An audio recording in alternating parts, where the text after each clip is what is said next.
Good morning everyone. এখন আমি যাচ্ছি বাংলাদেশের বাজারে। আমি যেখানে রয়েছি তার পাশেই 2 কিলোমিটার রাস্তা হবে। গাড়ি ধরবো, গাড়ি এখন নেই বলে হাঁটছি।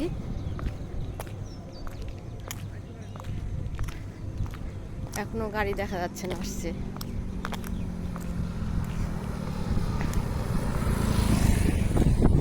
আজকে আমরা চলে যাব আমাদের দেশে।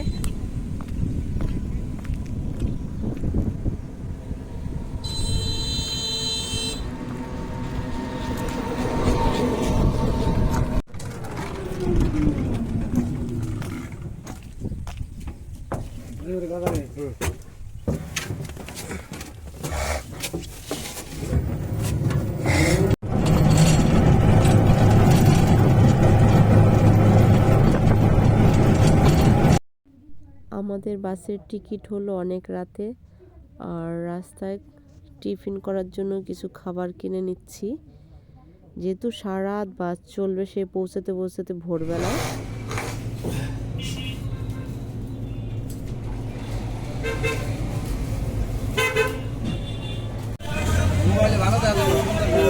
দুই কিলো কত নেবে সেটা বলো। একটা 120 টাকা নেওয়া হবে। হ্যাঁ 120 দাও, 110 টাকা নাও। হ্যাঁ দাও দাও দাও, দাঁড়াও ভাই, দাঁড়াও দাঁড়াও দাঁড়াও, তুমি বেঁচে দাও।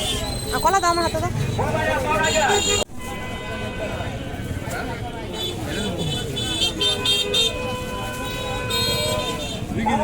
ভালো দেখে দাও, ভালো দেখে।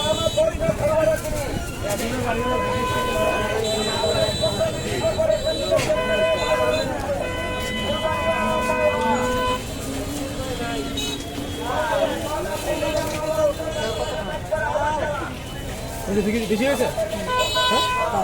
কত কত কত আরে নাও 120 টাকা নিয়ে নাও।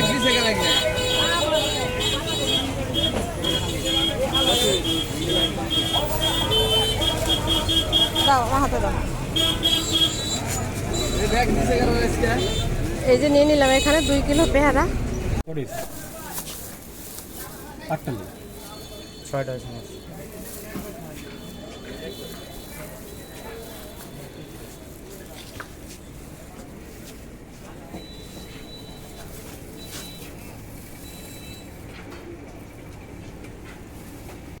সব কিছু গুছিয়ে নিয়ে চলে আসলাম বাস কাউন্টারে। এখন আমরা বাসের অপেক্ষায় রয়েছি।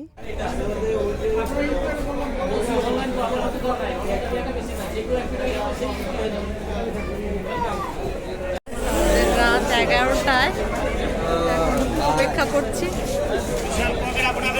দেখেন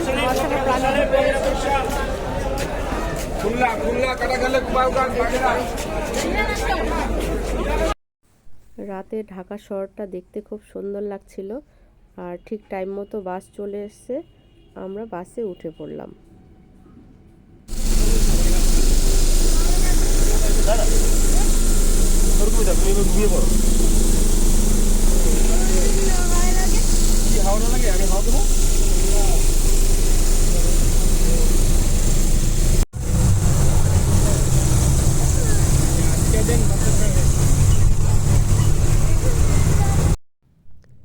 আমরা রাত 1:30টার সময় ফেরিতে উঠেছি পদ্মা পার হবো বলে। সেই সময়ও ফেরির মধ্যে ইলিশ মাছ পাওয়া যাচ্ছে। ভীষণ ইচ্ছে ছিল মাছগুলো নেব, কিন্তু ইন্ডিয়া গভর্নমেন্টের মাছগুলো আনতে পারলাম। এই রাতে ইলিশ বিক্রি করেন? সবকটা 3500 টাকা মাছ কটা দেন ভাই, সারা মাছটি দিচ্ছেন না। কত নিতেন কন্দি? না ভাই, আমরা নিতে পারবো না। লাগবেন না বাসায়? সবকটা মাছ 3500 টাকা বলছেন? চাইছি। আর আপনার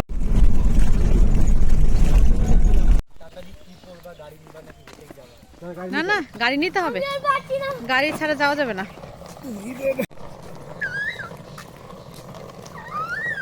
রঞ্জন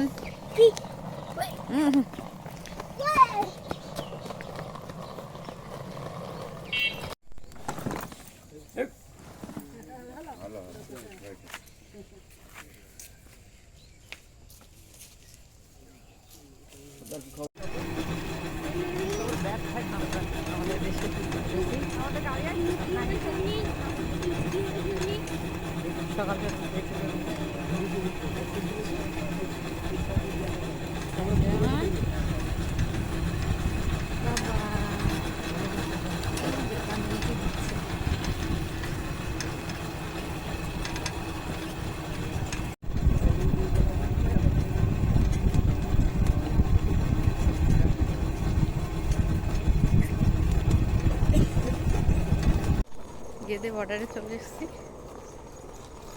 সামনে ইমিগ্রেশন হবে আমাদের।